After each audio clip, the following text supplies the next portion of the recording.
안녕하세요. 가스문의 진영입니다. 생택쥐 페리의 어린 왕자를 제가 읽어봤는데요. 어떠셨나요? 괜찮았나요? 네, 너무 유명한 책이라 제가 읽는 거에 대한 부담감을 좀 많이 느끼면서 작업을 했는데요. 다들 읽어보셨을 수도 있겠지만 설명을 드리자면 어린 왕자가 지구에 와서 그리고 여행을 하면서 겪게 되는 일들을 통해서 많은 것들을 느끼게 해주는 책입니다. 제가 이 책을 읽으면서 생각이 났던 단 한 가지가 있는데요. 그건 바로 제가 어른인지 어린이인지에 대한 생각을 해봤습니다. 어린 왕자가 얘기하는 그 어린이와 그 어른에 대한 그 비교되는 느낌이 스스로에게 좀 많이 맞는데요. 제가 아직 많이 어리지만 그래도 그 마음속 깊은 곳에 어린이가 가지고 있는 그 순수함이 있는지에 대한 생각을 많이 했습니다. 저도 살아가면서 어린 왕자가 얘기하는 그 내면에 보이지 않는 것에 대한 아름다움을 많이 잃고 잊었던 것 같아요. 그래서 저도 이 어린 왕자를 읽으면서 제가 잊고 살았던 제 어릴 적의 순수함을 한 번 더 되짚어보면서 느낄 수 있었던 그런 정말 값진 시간이라고 생각이 듭니다. 여러분도 이 책을 읽어보시면서 어린 왕자의 그런 순수함과 그리고 여러분들 많이 가지고 있던 그 순수함을 한 번 더 깨달을 수 있는 시간이 됐으면 좋겠습니다. 지금까지 가스미 진정이었고요. 감사합니다.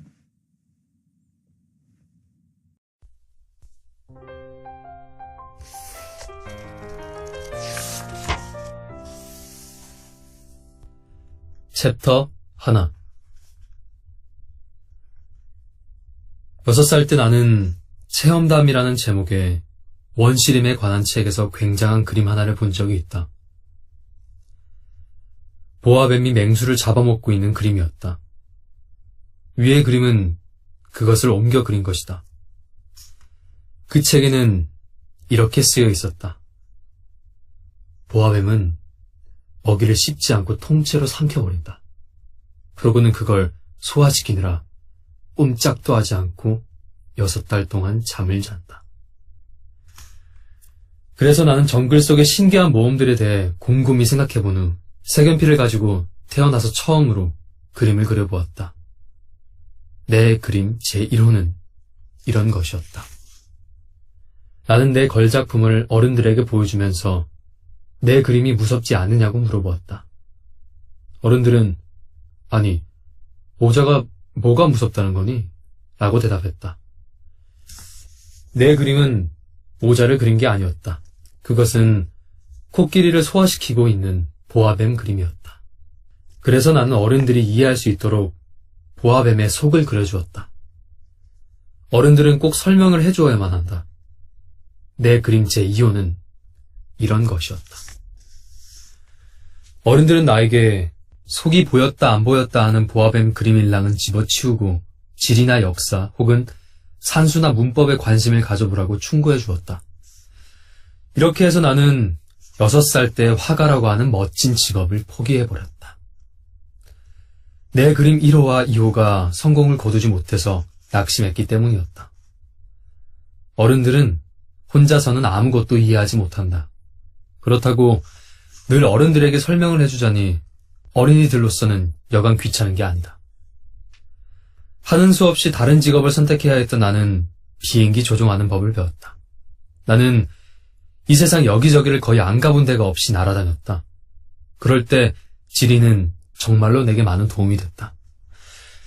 나는 한 번 슬쩍 보고도 중국과 미국의 애리조나주를 구별할 수 있었다.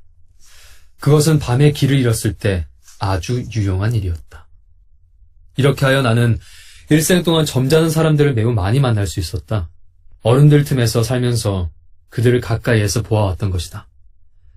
하지만 그렇다고 해서 어른들에 대한 내 생각이 나아지지는 않았다. 어쩌다 조금 총명해 보이는 사람을 만날 때면 나는 늘 가지고 다니던 내 그림 제1호를 꺼내 그 사람을 시험해보곤 했다. 그 사람이 정말로 뭘 제대로 이해할 줄 아는 사람인지 알아보고 싶어서였다.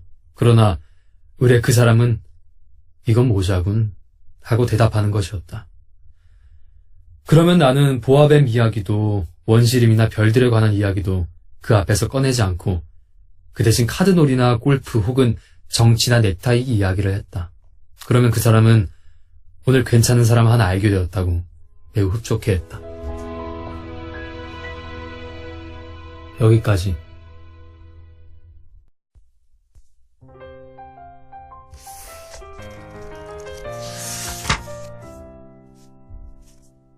챕터 5.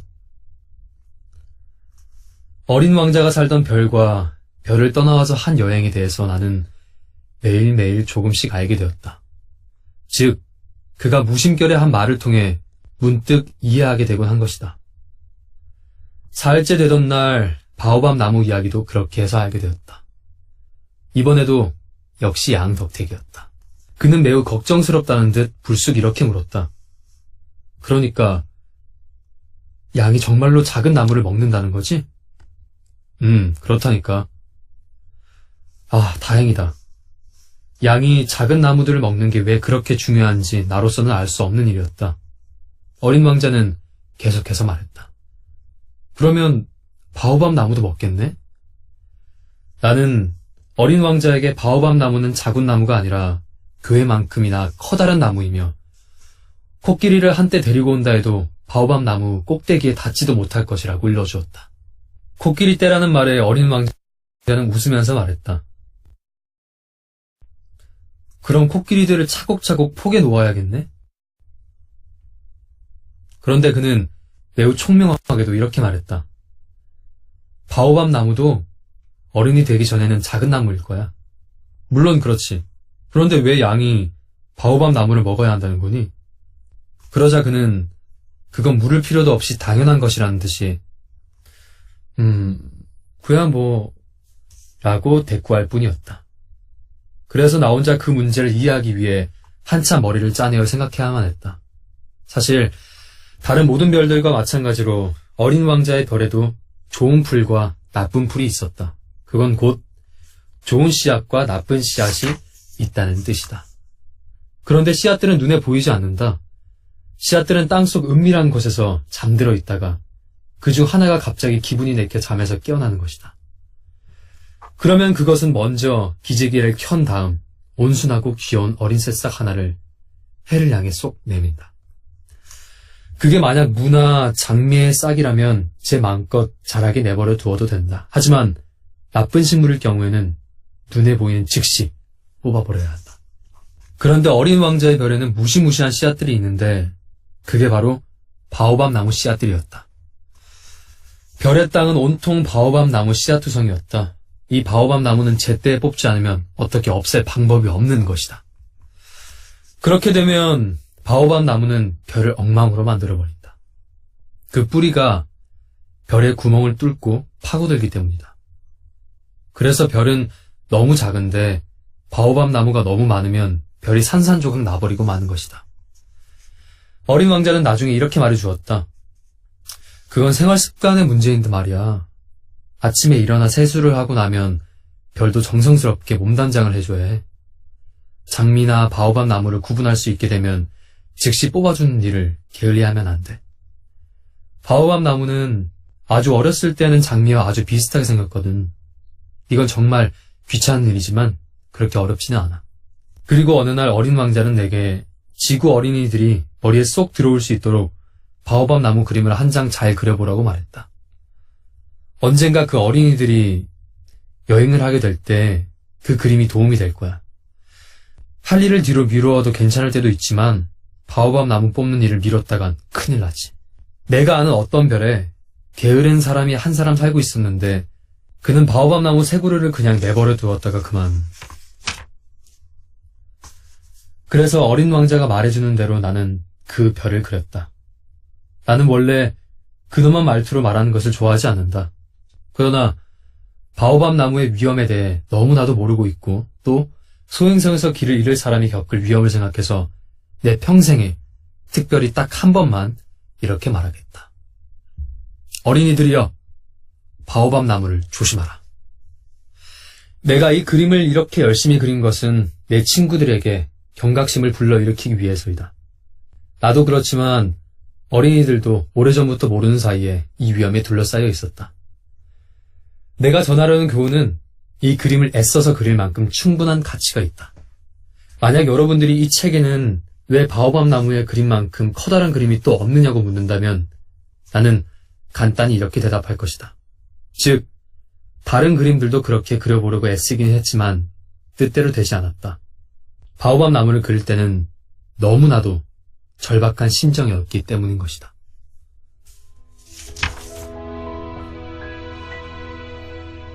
여기까지.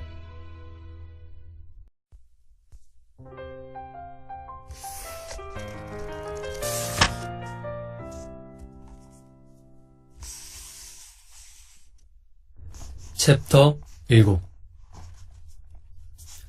닷새째 되는 날 역시 양 덕분에 어린 왕자의 삶에 얽힌 비밀이 하나 더 밝혀졌다. 그가 마치 오랫동안 혼자서 고심했던 문제나 되는 듯이 불쑥 물어왔던 것이다. 양은 작은 나무를 먹으니까 꽃도 먹겠네? 양은 닥치는 대로 다 먹지. 가시가 있는 꽃도? 그럼 가시가 있는 꽃도 먹지. 그러면은 가시는 꽃에게 무슨 소용이 되지? 그건 나도 모르는 것이었다. 나는 그때 비행기 엔진에 너무 꽉 쥐어진 볼트를 푸느라 정신이 없었다.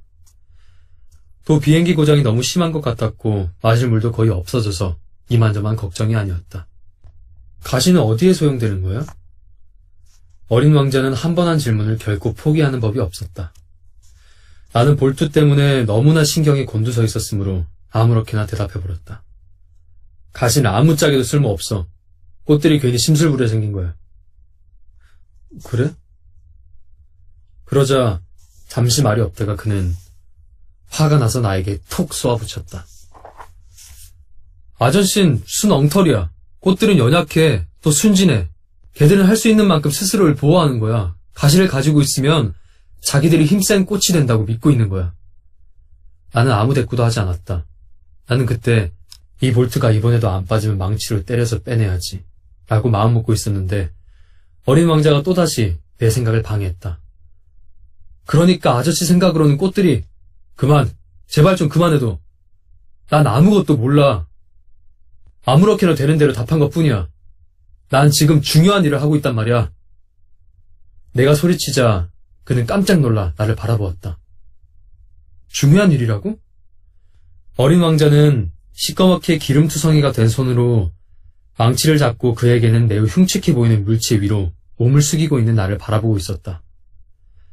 아저씨는 어른들처럼 말하고 있잖아. 이 말에 나는 좀 부끄러워졌다. 그는 사정없이 계속 말했다.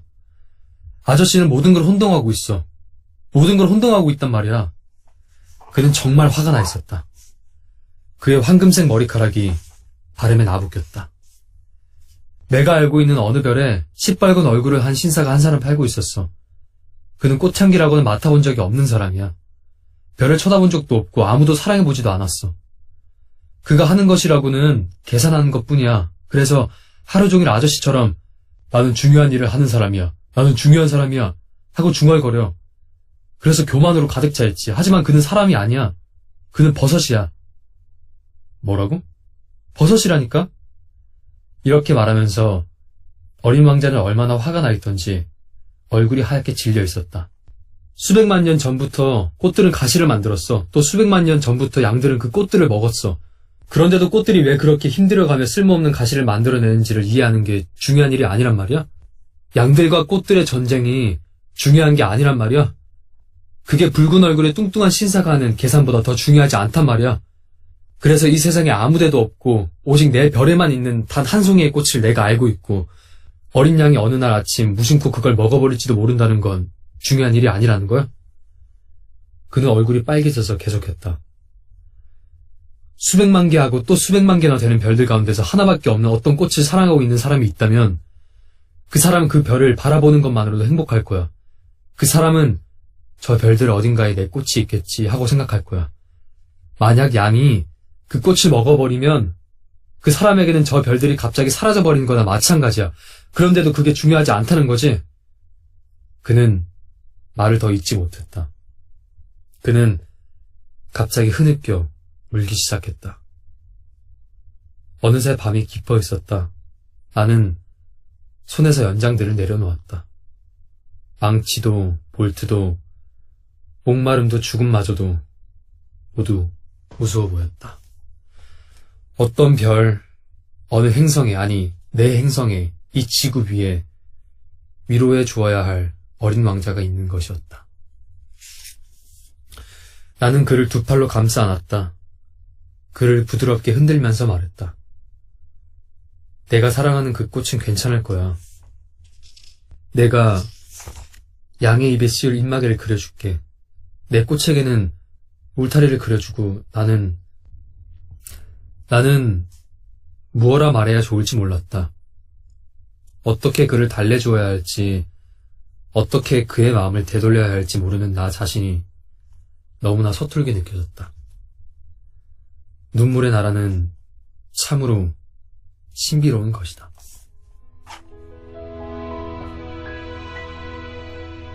여기까지.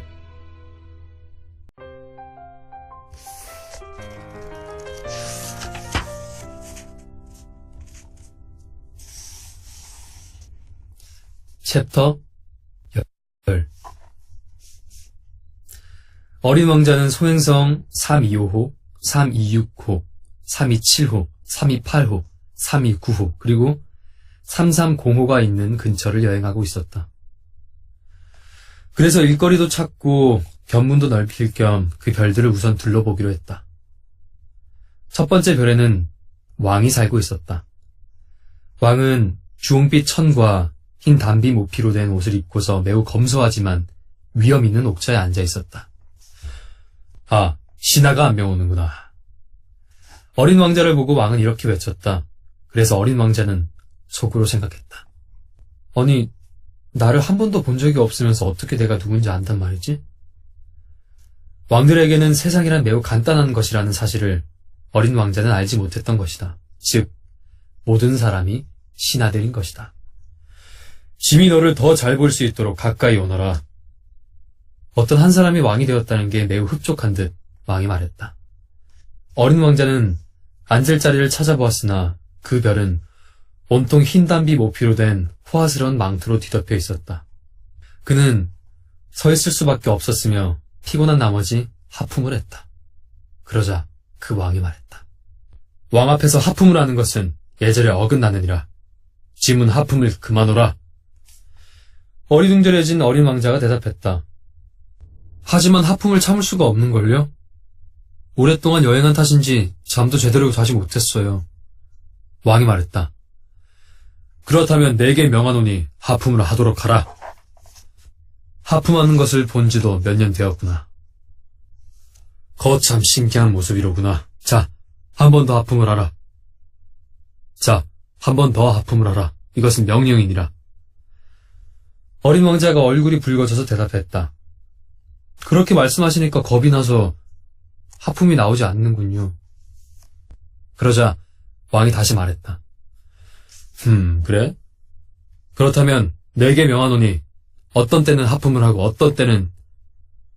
그러고서 왕은 좀 화가 난 듯 뭐라고 혼자 중얼대었다. 왕은 무엇보다도 자기 권위가 존중되는 것을 가장 중요하게 생각했기 때문이었다. 왕은 자기가 내린 명령을 거역하는 것을 용서할 수 없었다. 그는 전제 군주였던 것이다. 하지만 그는 선량한 사람이어서 사리에 맞지 않는 명령을 내리는 법도 없었다. 만약에 짐이 어떤 장군에게 물새로 변하라고 명령을 내렸는데도 그가 명령에 따르지 않았다면 그건 장군의 잘못이 아니니라. 그건 짐의 잘못이니라. 왕은 평소에 늘 이렇게 말하곤 했다. 좀 앉아도 될까요? 어린 왕자가 조심스레 물었다. 너에게 앉기를 명하노라. 왕이 흰 단비 망토 자락을 근엄하게 걷어올리며 말했다. 그러나 어린 왕자는 의아해하고 있었다. 별이 이토록 조그마한데 대체 뭘 다스린다는 걸까? 전하, 여쭈어볼 것이 있습니다. 그러자 왕이 얼른 대답했다. 내게 명하노니 질문을 하라. 전하, 전하는 무엇을 다스리십니까? 모든 것을 다스린다. 왕은 매우 간단하게 대답했다. 모든 것이라니요? 그러자 왕은 신중한 몸짓으로 자기 별과 다른 별들과 행성을 가리켰다. 이 모든 것을요? 그럼 이 모든 것을. 그는 전제 군주였을 뿐 아니라 우주의 군주이기도 했다. 그럼 별들이 전하에게 복종하나요? 물론이지. 즉각 복종하지. 짐은 불복종을 용서치 않느니라. 어린 왕자는 이처럼 굉장한 권력에 경탄했다. 만약 자기도 그런 힘을 가졌다면 의자를 뒤로 당기지 않고서도 하루에 44번뿐 아니라 72번, 아니 100번, 200번씩이나 해지는 것을 볼 수 있을 텐데. 자기가 떠나온 작은 별에 대한 추억 때문에 조금 슬퍼진 어린 왕자는 왕에게 감히 부탁해보았다. 전하, 저는 해가 지는 것을 보고 싶습니다. 제 청을 들어주십시오. 해에게 지금 지도록 명령해 주십시오. 그러자 왕이 대답했다. 만일 짐이 어떤 장군에게 나비처럼 이 꽃에서 저 꽃으로 날아다니도록 명령하거나 비극작품 한 편을 쓰라고 하거나 혹은 물새가 되라고 명령했는데 그가 복종하지 않는다면 그의 잘못일까? 짐의 잘못일까? 그건 전하의 잘못이죠. 어린 왕자가 단호하게 대답했다. 옳으니라. 사람에게는 각자 그 사람이 할 수 있는 일을 시켜야 하는 법이니라. 권위는 올바른 이치를 바탕으로 한 것이어야 하느니라. 만약 내가 내 백성들에게 바다에 뛰어들라고 명령한다면 그들은 반란을 일으킬 것이니라. 짐이 복종을 요구할 권리가 있는 것은 짐의 명령이 사리에 맞는 까닭이니라. 그럼 제게 해지는 광경을 보여주시는 것은요? 한 번 한 질문은 절대로 포기하는 법이 없는 어린 왕자가 다시 말했다. 그래, 해가 지는 것을 내가 보게 해주겠노라. 그러나 사정이 허락할 때까지 기다리기로 하자. 그게 내 다스리는 기술이지. 언제 사정이 허락하나요? 어린 왕자가 다시 물었다. 그러자 왕은 커다란 달력을 보고 나더니만 대답했다. 그것은 저녁 7시 40분쯤일 것이니라. 그때가 되면 짐의 명령이 얼마나 잘 복종되는지 내가 보게 될 것이니라. 어린 왕자는 하품이 나왔다. 해가 지는 것을 볼 수 없어서 아쉬웠다. 게다가 벌써 심심해지기 시작했다. 이제 여기서는 할 일이 없군요. 다시 떠나도록 하겠습니다. 떠나지 말라. 가지 말라. 너를 대신으로 삼겠노라. 신하를 하나 거느리게 된 것이 몹시 흐뭇했던 왕이 말했다. 무슨 대신요? 옳지. 법무 대신으로 삼겠노라. 하지만 재판할 사람이 한 사람도 없는데요? 그야 모를 일이지. 짐은 아직 짐의 왕국을 돌아보지 않았느니라. 짐은 매우 늙었는데 사륜 마차를 둘 자리도 없고 걸어 다니자니 너무 힘들구나. 왕이 말했다. 아, 제가 벌써 다 보았어요. 어린 왕자는 몸을 구부려 별의 저쪽 편을 다시 한번 보면서 말했다. 저 건너편에도 아무도 살지 않아요. 그렇다면 내 자신을 심판하거라. 그것이 가장 어려운 일이니라. 다른 사람을 심판하는 것보다 자기 자신을 심판하는 것이 훨씬 더 어려운 법이니라. 만약 내가 자신을 잘 심판할 수 있다면 그건 내가 진정으로 지혜로운 사람이기 때문이로다. 왕이 말했다.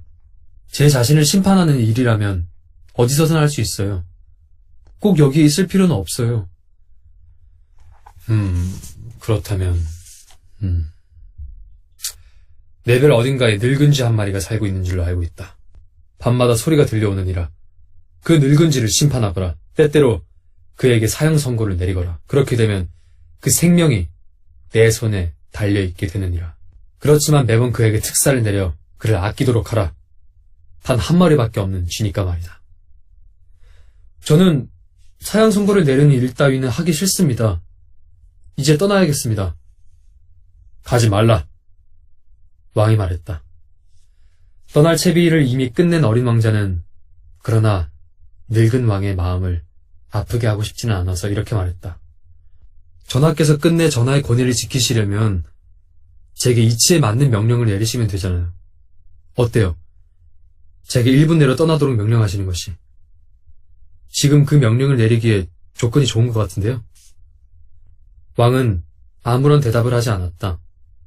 그래서 어린 왕자는 조금 머뭇거리다가 한숨을 한번 내쉬고는 출발했다.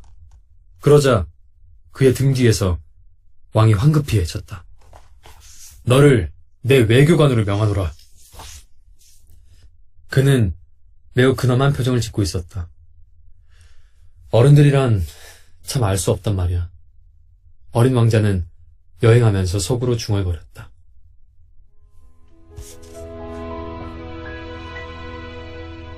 여기까지.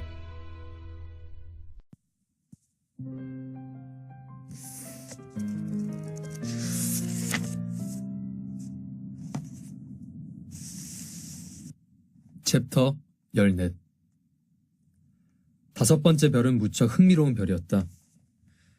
모든 별들 중에서 가장 작은 별이었다. 가로등 하나와 그걸 켜는 사람이 한 사람 있을 자리밖에 없었다. 하늘 한가운데 집도 없고 사람도 살지 않는 작은 별에 가로등과 가로등을 켜는 사람이 무슨 소용이 있는지 어린 왕자는 알 수 없었다. 그렇지만 그는 혼자 생각해 보았다. 이 사람도 어리석은 사람인지 몰라. 그래도 왕이나 허영심으로 가득 찬 사람이나 사업가, 술꾼보다는 덜 어리석지. 왜냐하면 적어도 그가 하는 일은 어떤 의미가 있거든. 그가 자기 가로등을 켠다는 것은 마치 별 한 개나 꽃 한 송이를 태어나게 하는 거나 마찬가지지. 또 그걸 끄는 것은 꽃이나 별을 잠들게 하는 거고. 그러고 보니 그거 참 아름다운 직업이네. 아름다우니까 당연히 유익하기도 하고. 어린 왕자는 별에 발을 들여놓자 가로등 켜는 사람에게 공손히 인사했다. 안녕 아저씨. 왜 방금 가로등을 껐어? 안녕. 그건 지시사항이야. 가로등 켜는 사람이 대답했다. 지시사항이란 게 뭐야? 가로등을 끄는 거지. 잘 자. 그리고 그는 곧 가로등을 다시 켰다. 왜 또다시 켰어? 지시사항이야. 무슨 말인지 모르겠는걸? 어린 왕자가 말했다. 알건 모르건 상관없어. 지시는 지시니까. 잘 잤니? 하고 말하면서 그는 다시 가로등을 끄는 것이었다. 그러고 나선 체크무늬의 빨간색 손수건으로 이마에 흐르는 땀을 닦았다. 내 직업은 정말 힘들어. 전에는 괜찮았는데. 그때는 아침에 끄고 저녁에 켜기만 하면 되었거든. 그래서 나머지 낮 시간에는 쉬고 나머지 밤 시간에는 잠을 잘 수 있었거든. 그렇다면 그 후로 지시가 바뀐 거야? 지시가 바뀌지 않았으니까 그게 문제야. 해가 갈수록 별은 점점 더 빨리 도는데 지시는 바뀌지 않았단 말이야. 그래서? 그래서는 무슨? 이제는 이 별이 1분에 한 번씩 회전하니까 잠시도 쉴 틈이 없게 된 거야. 밤낮이 1분마다 바뀌니까 1분에 한 번씩 켰다 꺼야 하니까. 참 이상하네. 아저씨네 별에서는 하루가 1분이라니. 조금도 이상할 것 없어. 우리가 이야기를 나눈 지 벌써 한 달이 되었어. 가로등 켜는 사람이 말했다. 한 달이나? 그래. 30분이니까 30일이지. 잘 자. 이렇게 말하고는 그는 다시 불을 켰다. 어린 왕자는 그를 물끄러미 바라보았다. 그는 지시를 그토록 잘 지키는 그 남자가 좋아졌다. 의자를 뒤로 당겨가면서 해지는 걸 보고 싶어 했던 지난 날이 생각났기 때문이었다. 어린 왕자는 그 친구를 도와주고 싶었다. 저 말이야, 아저씨가 쉬고 싶을 때 쉴 수 있는 방법을 내가 알고 있어. 난 언제나 쉬고 싶지. 역시 사람은 부지런하면서도 또 게으름 피우고 싶을 수 있는 것이다. 어린 왕자가 말을 이었다. 아저씨 별은 아주 작으니까 세 발짝만 옮겨놓으면 한 바퀴 돌 수 있잖아. 그러니까 계속 나지고 싶으면 아저씨는 천천히 발걸음을 옮기기만 하면 돼. 쉬고 싶으면 걸으면 되는 거지. 그럼 하루 해가 아저씨가 원하는 만큼 길어지는 거야. 그건 내게 별로 도움이 안 돼. 내가 정말 하고 싶은 것은 바로 잠자는 거야. 그렇다면 할 수 없군. 어린 왕자가 말했다. 할 수 없지 뭐. 안녕, 잘 잤니? 이렇게 말하고는 그는 가로등을 껐다. 그 별을 떠나 여행을 계속하면서 어린 왕자는 혼잣말로 중얼거렸다. 왕이나 허영심에 가득 찬 사람, 또 술꾼이나 사업가 같은 다른 모든 사람들은 저 사람을 안다면 비웃을 거야. 하지만 내게는 우스꽝스럽지 않은 사람은 저 사람뿐이야. 그건 저 사람만이 자기 자신이 아닌 다른 것에 열중하기 때문이야. 어린 왕자는 한숨을 내쉬면서 이런 생각도 했다. 내가 친구로 삼을 수 있었던 사람은 저 사람밖에 없어. 그렇지만 그의 별은 너무 작은걸? 두 사람이 살 자리가 없어. 그가 그 축복받은 별을 잊지 못하는 것은 그 별에서는 하루 24시간 동안 무려 1440번이나 해가 지는 것을 볼 수 있기 때문이다. 그것은 어린 왕자가 차마 스스로에게도 고백하지 못하는 것이었다. 여기까지.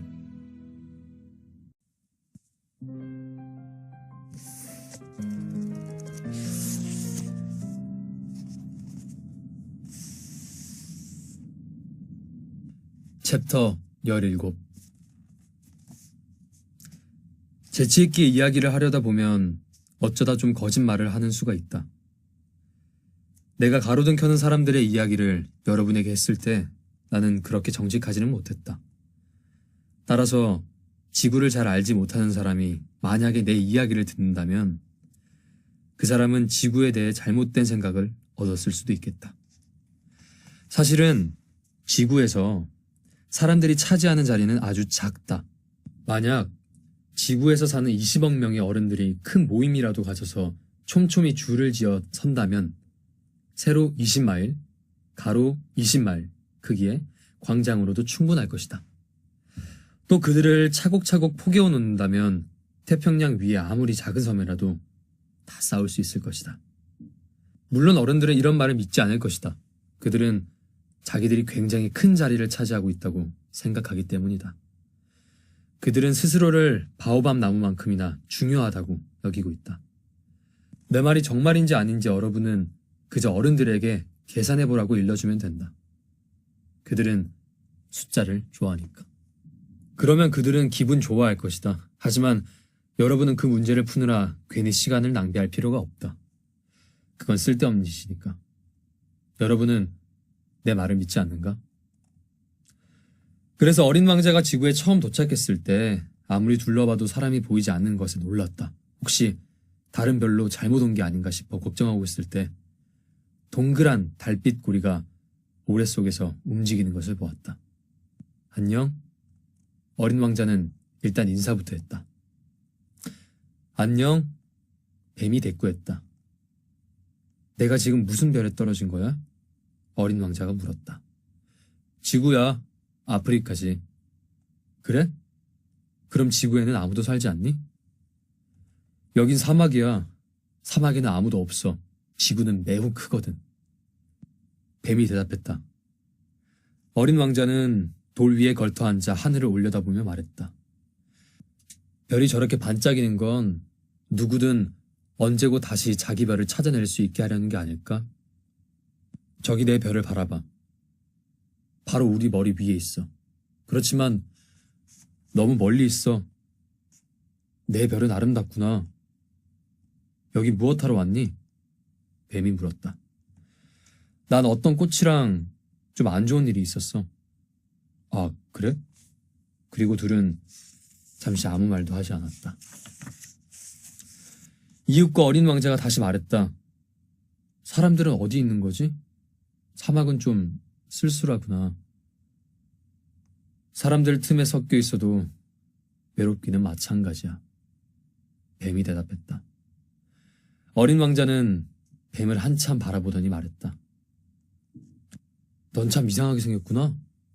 손가락처럼 가느다랗고. 그래도 난 왕의 손가락보다 더 힘이 세. 어린 왕자는 웃으며 말했다. 넌 별로 힘이 세지 않아. 발이 없으니 여행할 수도 없고. 하지만 나는 배로 갈 수 있는 것보다 더 먼 곳으로 너를 데려다 줄 수 있어. 뱀은 마치 금팔찌처럼 어린 왕자의 발목을 휘감았다. 그리고 계속해서 말했다. 나는 누구든지 건드리기만 하면 자기가 왔던 곳으로 되돌려 보내버리지. 그렇지만 너는 순진하고 또 다른 별에서 왔으니까. 어린 왕자는 아무 대답도 하지 않았다. 너같이 약한 아이가 이 돌로 된 지구에 왔으니 가엾은 생각이 드는구나. 내 별이 몹시 그리울 때면 언제고 내가 너를 도와줄 수 있을 거야. 나는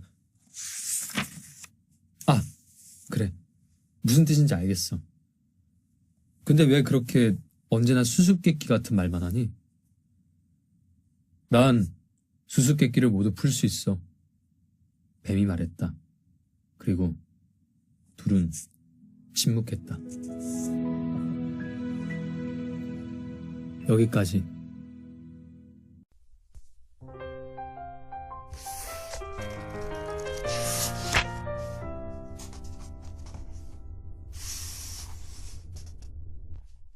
챕터 21.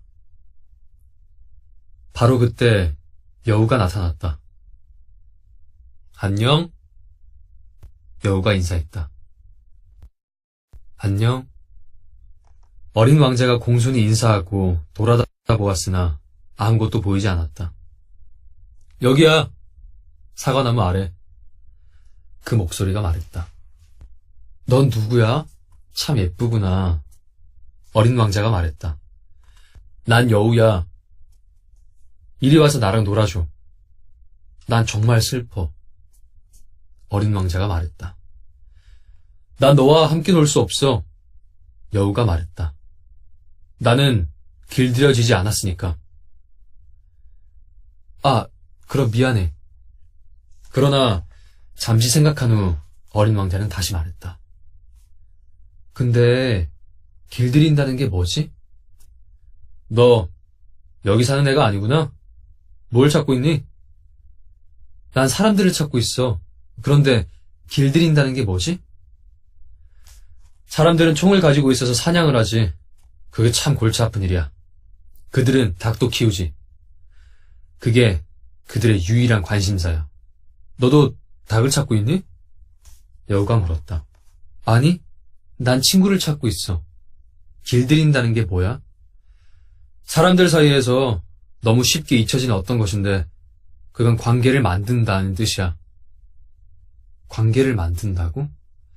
물론이지. 넌 나에게 아직은 많은 다른 소년들과 다를 바 없는 한 소년일 뿐이야. 그래서 난 너를 필요로 하지는 않지.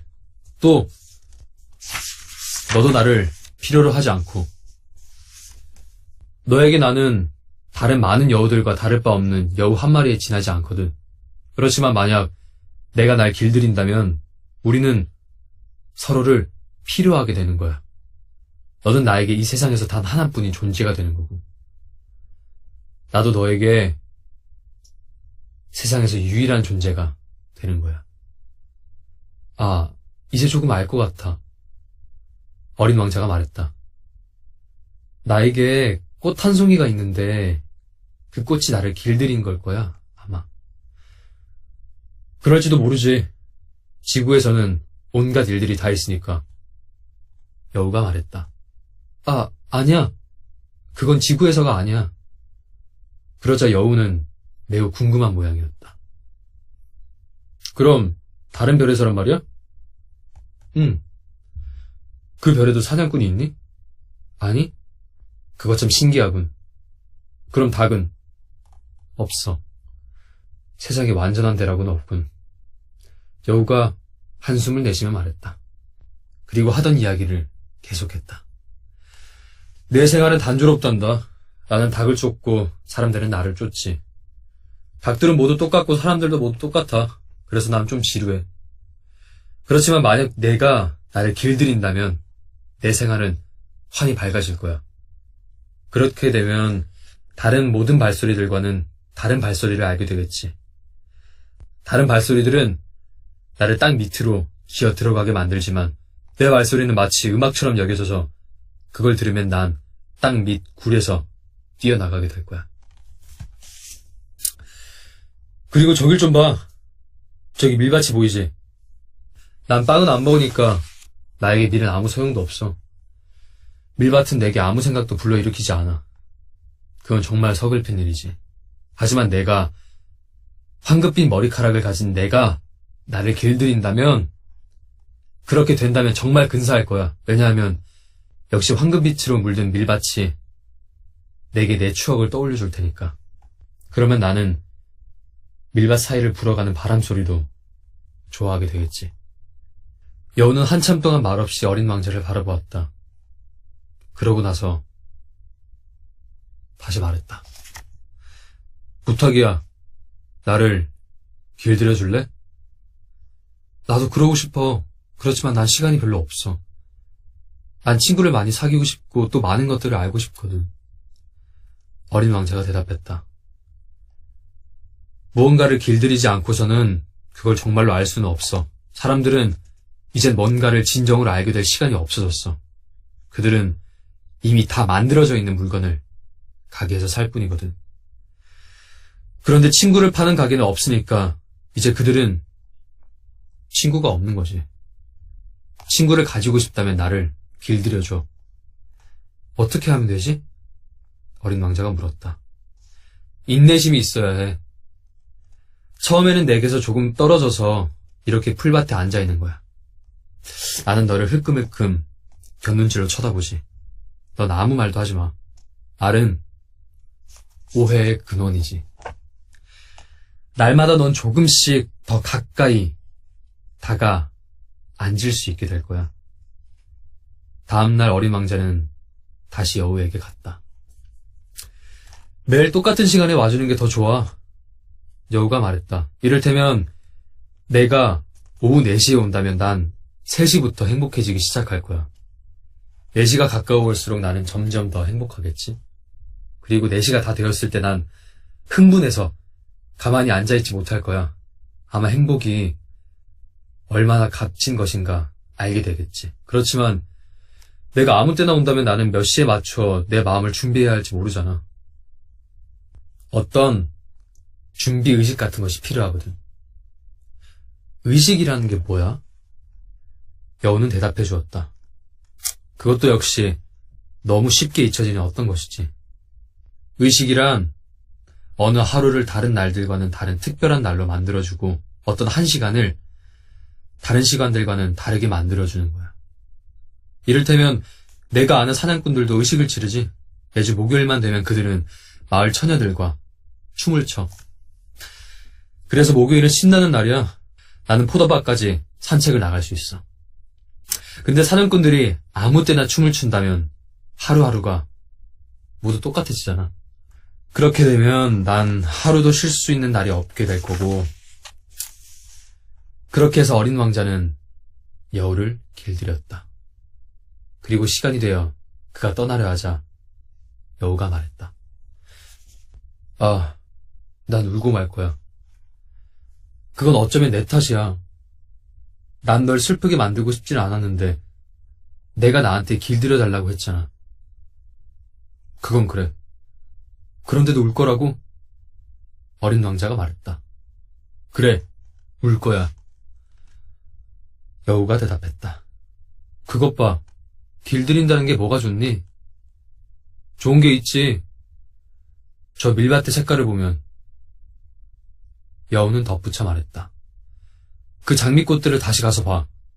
그러면 내가 두고 온 꽃이 세상에서 하나뿐인 장미라는 것을 이해할 수 있을 거야. 그리고 내게 돌아와서 작별 인사를 해줘. 한 가지 비밀을 선물해줄게. 어린 왕자는 장미꽃들을 다시 보러 갔다. 너희들은 내 장미꽃과는 전혀 닮지 않았어. 너희들은 아직 아무것도 아니거든. 아무도 너희를 길들이지 않았고 너희들 역시 아무도 길들이지 않았어. 너희들은 예전에 내 여우와 같아. 처음에는 그 여우도 수많은 다른 여우들과 다를 게 없었지. 하지만 내가 그를 친구로 만들었기 때문에 이젠 세상에서 하나밖에 없는 여우가 된 거야. 그러자 장미꽃들은 어쩔 줄 몰라 했다. 어린 왕자가 다시 말했다. 너희들은 물론 예쁘지만 텅 비어 있어. 아무도 너희를 위해 죽어주지는 않을 테니까. 물론 내 꽃도 지나가는 사람이 본다면 너희들과 똑같다고 생각하겠지. 그렇지만 그 꽃은 너희들 전부보다도 더 소중해. 내가 그 꽃에 물을 뿌려주었기 때문이야. 또 내가 유리덮개를 씌워주었기 때문이야. 내가 바람막이로 보호해주었기 때문이야. 나비를 위해 두세 마리 남겨놓고는 그 꽃의 벌레를 내가 다 잡아주었기 때문이야. 그 꽃이 불평을 하거나 자랑을 늘어놓는 것을, 또 때로 말없이 침묵을 지키는 것을 내가 귀 기울여 들어주었기 때문이야. 그리고 그 꽃은 내 꽃이기 때문이야. 그리고 그는 여우에게로 돌아갔다. 잘 있어. 그가 말했다. 잘 가. 참, 내 비밀을 말해줄게. 아주 간단한 건데, 그건 마음으로 보아야 잘 보인다는 거야. 가장 중요한 것은 눈에 보이지 않는 법이야. 어린 왕자는 잘 기억해 두려는 듯 되뇌어 보았다. 가장 중요한 것은 눈에 보이지 않는다. 내 장미를 그토록 소중하게 만든 건 그 꽃에게 내가 바친 그 시간들이야. 내가 그에게 바친 시간들이다. 어린 왕자는 기억해 두려는 듯 다시 중얼거렸다. 사람들은 그 진리를 잊어버린 거야. 그렇지만 넌 잊어서는 안 돼. 내가 길들인 것에 대해 넌 언제까지나 책임이 있는 거니까. 너는 내 장미에 대해 책임이 있어. 나는 내 장미에게 책임이 있다. 결코 잊지 않으려는 듯 어린 왕자는 되풀이했다. 여기까지.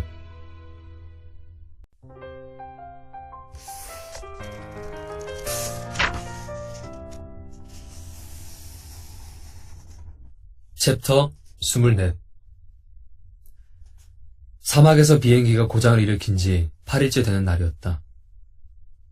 나는 그 상인의 이야기를 들으면서 아껴두었던 마지막 한 방울의 물을 마셨다. 그리고 어린 왕자에게 말했다. 내가 겪은 이야기들은 참 재밌구나. 근데 아직 비행기를 다 못 고쳤으니 이를 어쩌지? 마실 물도 바닥나버렸고. 나도 만약에 샘을 향해 천천히 걸어갈 수만 있다면 정말 행복하겠는데. 내 친구 여우는 이렇게 말했어. 어린 왕자가 입을 열었다. 꼬마 친구야, 지금은 여우 이야기를 할 때가 아니야. 왜? 목이 말라 죽게 되었으니까 말이야. 어린 왕자는 내 말을 이해할 수 없었는지 이렇게 대답했다. 비록 곧 죽게 될지언정 친구를 가졌다는 건 좋은 일이야. 여우를 친구로 사귀었다는 게 난 정말 기뻐. 나는 속으로 생각했다. 위험이 어느 정도인지 짐작을 못하는군. 목마르지도 배고프지도 않은가 봐. 햇빛에 조금만 더 있어보라지. 그러면 어린 왕자는 나를 쳐다보더니 내 마음을 알고 있다는 듯 이렇게 말했다. 그래, 나도 목이 말라. 우물을 찾으러 가. 나는 소용없다는 표정을 지었다. 이 넓은 사막 한가운데서 무턱대고 우물을 찾겠다니. 그렇지만 어쨌든 우리는 발걸음을 옮겼다. 몇 시간을 말없이 걷고 나니 어느새 어둠이 내리고 별들이 반짝이기 시작했다. 갈증이 너무 심해 열이 좀 나서 그런지 그 별들이 마치 꿈속에서처럼 몽롱하게 보였다. 어린 왕자의 말들이 내 머릿속에서 춤을 추고 있었다. 너도 목마르니? 내가 물었다. 내가 묻는 말에 대답은 하지 않고 그는 이렇게 말했다. 물은 마음에도 좋은 것일 거야. 그 말이 무슨 뜻인지 잘 몰랐으나 나는 잠지 않고 있었다. 그에게는 질문을 해서는 안 된다는 것을 난 이미 잘 알고 있었던 것이다. 어린 왕자는 지쳐 있었다. 그는 앉았다. 나도 그 옆에 앉았다. 잠시 침묵이 흐른 뒤 그가 말했다. 별들은 보이지 않는 한 송이 꽃 때문에 아름다운 거야. 그래. 그러고 나서 나는 달빛 아래 주름처럼 펼쳐진 모래 언덕들을 말없이 바라보았다. 사막은 아름다워. 그가 덧붙였다. 그건 정말이었다. 나는 언제나 사막을 좋아했다. 모래 언덕 위에 한번 앉아보라. 아무것도 보이지 않고 아무것도 들리지 않는다. 그렇지만 뭔가가 침묵 속에 환하게 빛나는 것이다. 그때 어린 왕자가 말했다. 사막이 아름다운 것은 그것이 어딘가에 우물을 감추고 있기 때문이야. 나는 사막의 이 신비로운 광채가 무엇인가를 문득 깨닫고 흠칫 놀랐다. 어린 시절에 나는 어떤 오래된 집에 살고 있었는데 전설에 의하면 그 집 어딘가에 보물이 감추어져 있다는 것이었다. 물론 그 보물은 아무도 찾을 수 없었고 또 찾으려고 하지도 않았다. 그런데도 그 집은 그 보물로 인해 마치 마법에 걸린 것처럼 환하게 빛나고 있었다. 우리 집은 마음속 가장 깊숙한 곳에 비밀을 간직하고 있었던 것이다. 그래, 맞아. 내가 말했다. 집이든 별이든 사막이든 그걸 아름답게 해주는 것은 보이지 않는 거야. 아저씨가 내 여우와 같은 생각이어서 기뻐. 어린 왕자가 말했다. 어린 왕자가 잠이 들어서 나는 그를 내 팔에 안고 다시 걷기 시작했다. 가슴이 벅차올랐다. 부서지기 쉬운 소중한 보물 하나를 안고 있는 것 같았다.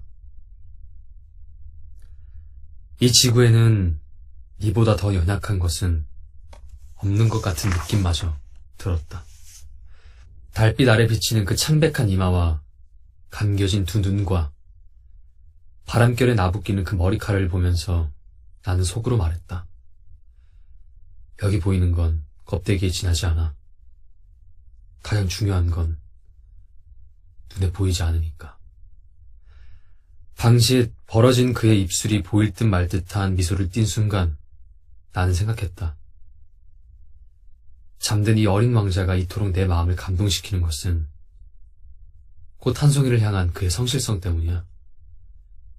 장미꽃 하나가 마치 램프의 불꽃처럼 잠들어 있는 이 얼굴에서 환하게 빛나고 있기 때문이야. 나는 더욱더 어린 왕자가 연약한 존재라는 생각이 들었다. 램프의 불은 잘 지켜주어야 한다. 한 줄기 바람에도 꺼질 수 있는 것이다. 나는 밤새 걷고 또 걷다가 동틀 무렵 우물을 발견했다. 여기까지.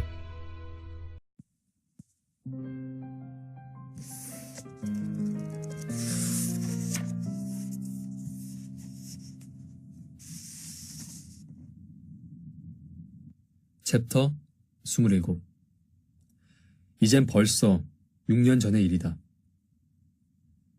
나는 이 이야기를 그 누구에게도 한 적이 없다. 나를 다시 만난 내 동료들은 내가 살아 돌아온 걸 보고 매우 기뻐했다. 나는 슬펐지만 너무 지쳐서 그렇게 보일 뿐이라고 그들에게 말했다. 이제는 내 슬픔도 좀 가셨다. 다시 말해 완전히 가셔버린 것은 아니란 뜻이다. 그렇지만 나는 그가 자기별로 돌아갔다는 걸 알 수 있었다. 왜냐하면 다음날 해가 떴을 때 그의 몸이 온데간데 없었기 때문이다. 그의 몸은 그렇게 무겁지 않았던 것이다. 나는 밤에 별들의 소리를 듣는 걸 좋아한다. 그것들은 마치 5억 개의 방울들 같다. 아, 그런데 이 일을 어쩌면 좋은가? 어린 왕자에게 그려준 그 양의 입마개에 가죽 끈을 붙이는 것을 깜빡한 것이 아닌가? 끈이 없으니 그는 입마개를 양의 입에다 고정시킬 방법이 없을 것이다. 그래서 나는 그의 별에서 무슨 일이 일어났을까? 양이 벌써 꽃을 먹어버렸는지도 몰라 하면서 혼자 궁금해하는 것이다. 어떤 때는 천만에 그럴 리가 없어. 어린 왕자가 그 꽃을 매일 밤 유리덮개로 잘 덮어주니까 말이야. 그리고 양을 잘 감시하고 있을 거야. 하고 나는 생각한다. 그러면 나는 기분이 좋아지고 또 모든 별들이 나에게 부드러운 미소를 보내준다. 또 어떤 때는 누구나 어쩌다 한두 번쯤 방심할 때도 있지. 그러면 그걸로 끝장인데? 어느 날 저녁 그가 혹시 유리덮개 씌우는 걸 깜빡했다면, 또 양이 만약 소리도 없이 밤새 상자에서 걸어 나왔다면 하고 생각이 들면, 그때는 저 모든 별방울들이 전부 눈물방울로 변하는 것이다. 이건 정말이지 신기한 일이다. 내게는, 또 어린 왕자를 사랑하는 여러분에게는 우리가 잘 알지도 못하는 양 한 마리가 저 하늘 어디에선가 장미꽃 한 송이를 먹었느냐 안 먹었느냐에 따라 우주의 모습이 온통 뒤바뀌게 되는 것이다. 하늘을 바라보시라. 그리고 그 양이 꽃을 먹었을까 먹지 않았을까를 생각해 보시라. 그러면 거기에 따라 모든 것이 얼마나 뒤바뀌어 버리는지 여러분은 알게 될 것이다. 그리고 그런 것이 얼마나 중요한 일인지 어른들은 아무도 이해하지 못할 것이다.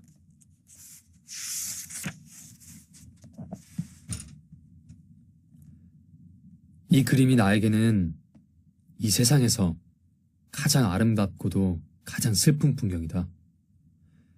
앞쪽에 있는 그림과 같은 풍경이지만 여러분에게 더 잘 보여주고 싶어서 한 번 더 그렸다. 바로 이곳에서 어린 왕자가 지구에 나타났다가 사라진 것이다. 혹시 언젠가 여러분이 아프리카 사막을 여행할 일이 있다면, 아, 여기구나 하고 곧바로 알아볼 수 있도록 이 풍경을 잘 보아두기 바란다. 그리고 만약 정말로 여러분이 이곳을 지나가게 된다면 제발 부탁이니 서둘러 지나쳐 가지 말고 저 별 아래 잠시 멈춰 서 있기를 바란다. 그때 한 아이가 여러분에게 다가와서 묻는다면, 그리고 그가 금발머리를 하고 있다면, 뭐라고 물어도 대답하지 않는다면 여러분은 이제 그가 누구인지 짐작할 수 있을 것이다. 그러면 내게 친절을 베풀어 주시기를. 내가 이처럼 마냥 슬퍼하도록 내버려 두지 말기 바란다. 그가 돌아왔다고 나에게 빨리 편지해 주시길. 여기까지. 하나, 둘, 셋 하면 되나요?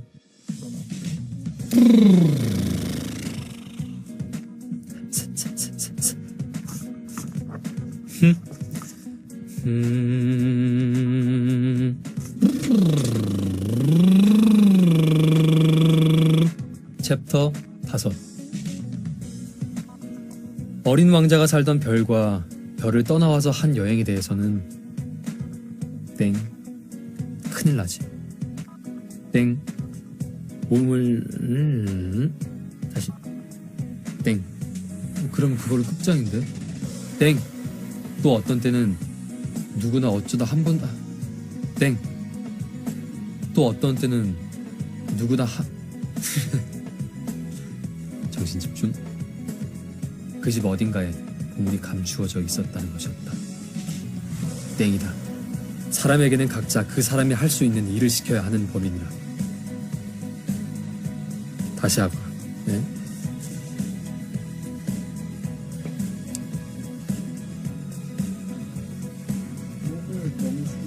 네, 어디까지 읽었죠?